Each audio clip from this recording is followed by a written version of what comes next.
I just did an interview that I'm sure some of you know my story, some of you don't know, but my brother, he passed away due to police brutality. And this happened in 2019, but there was a report that was recently released. And so this report was through the ACLU and basically proving the case that this type of misconduct or mistreatment of law enforcement happens all the time. And so basically, I was sharing my story.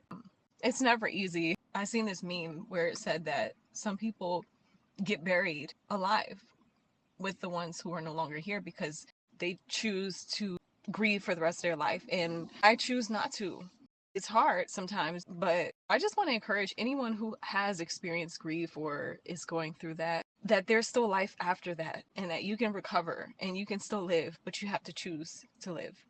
And there's some people that are grieving, and it's not even because of a loss of a loved one. It could be just things that happened. There's so many reasons why people are grieving. I was grieving before this happened because of how much trauma my life had been. It just gave me a reason to finally release the grief. It gave me a reason. It felt more acceptable for me to just finally grieve the things that I couldn't explain or the things that people didn't understand. It's like, how do you grieve someone that's alive?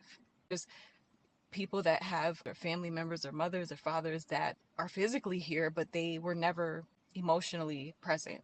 And so you can grieve in so many different ways, just life and just disappointment. It's okay to grieve because that's a part of life.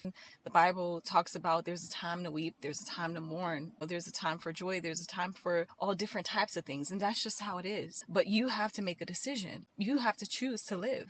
Regardless of what happens, you're in control of your own emotions, even with grief.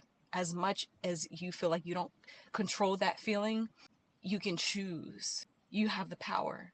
You don't have to blame grief as a reason to not live your best life. You can choose to make that even more of a reason to live your best life, to maximize life. Maybe that person's not here to live their best life, but you can live your best life. Now, people can see you and they think that everything's all together, or they see your ups, but they don't see your downs. Well, this is a real moment, and I just want to share.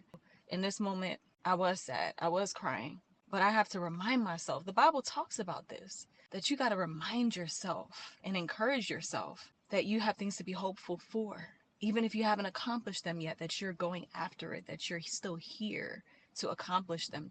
So keep going, stay encouraged. And even though you have moments, it's just a moment. You can still have joy, you can still have peace, you can still live.